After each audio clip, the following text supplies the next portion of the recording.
Gram सभा में हर जगह लग रहे हैं नारे, भगवती प्रसाद जी प्रधान पद के लिए उम्मीदवार हैं प्यारे।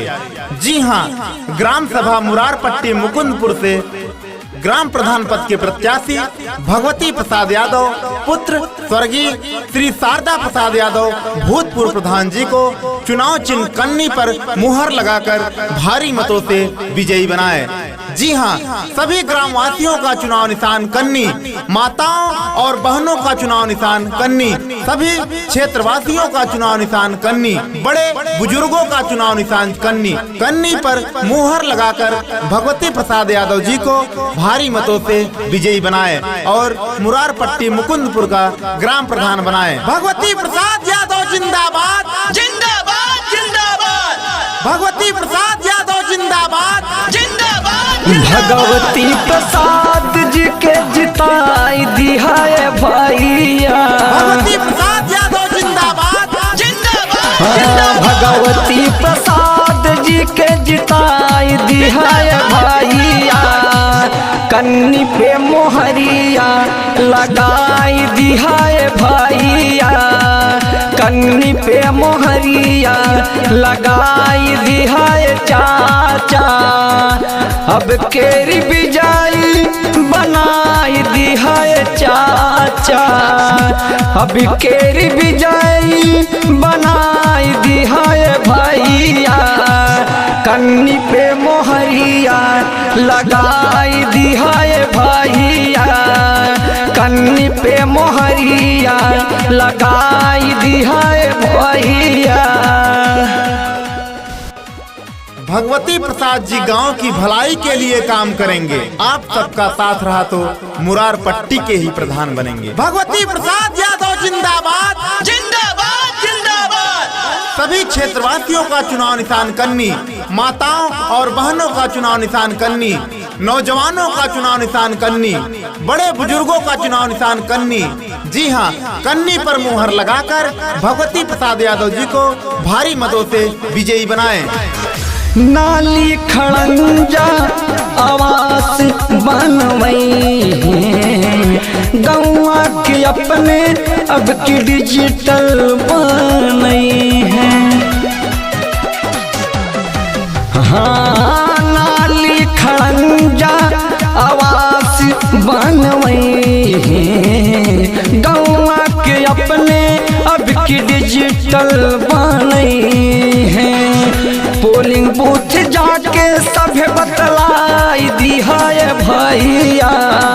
पोलिंग बूथ जाके सभे बतलाई दिया है भैया। कन्नी पे मोहरिया लगाई दिया है भैया। कन्नी पे मोहरिया लगाई दिया है चाचा। भगवती प्रसाद यादव जिंदाबाद, जिंदाबाद जिंदाबाद।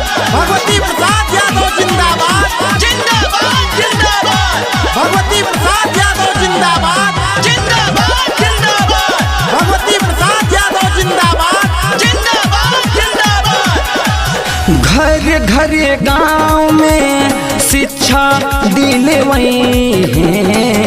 रुकल बकाम जवन पूरा करवई है। ए चाची, घरी घर में लइकन के शिक्षा दिलवई है। रुकल बकाम जवन पूरा करवई है। अब की प्रधान मिलके बनाई दिया है भैया। अब की प्रधान मिलके बनाई दिया है भैया। कन्नी पे मोहरिया लगाई दिया है भैया। मिलके सभे विजयी बनाई दिया है भैया। आप सबका साथ, गांव का सर्वांगीण विकास। जी हां, ध्यान रहे, चुनाव चिन्ह कन्नी कन्नी कन्नी। भगवती प्रसाद यादव जी का चुनाव चिन्ह कन्नी, सभी ग्रामवासियों का चुनाव निशान कन्नी। कन्नी पर मुहर लगाकर भगवती प्रसाद यादव जी को भारी से भारी बहुमत से विजयी बनाएं। जी हां, माताओं और बहनों का चुनाव निशान कन्नी, बड़े बुजुर्गों का चुनाव निशान कन्नी, नौजवानों युवकों का चुनाव निशान कन्नी। कन्नी कन्नी कन्नी कन्नी पर मुहर लगाकर भगवती प्रसाद यादव जी को भारी मतों से विजयी बनाएं।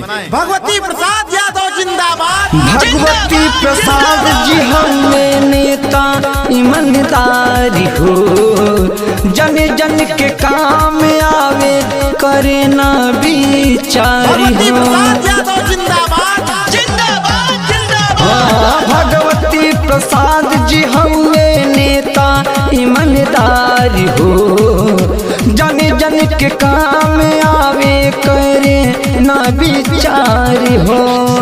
संत दिनेश के बतिया मान ली है भैया, गाँव वाले बतिया हमर मान ली है भैया।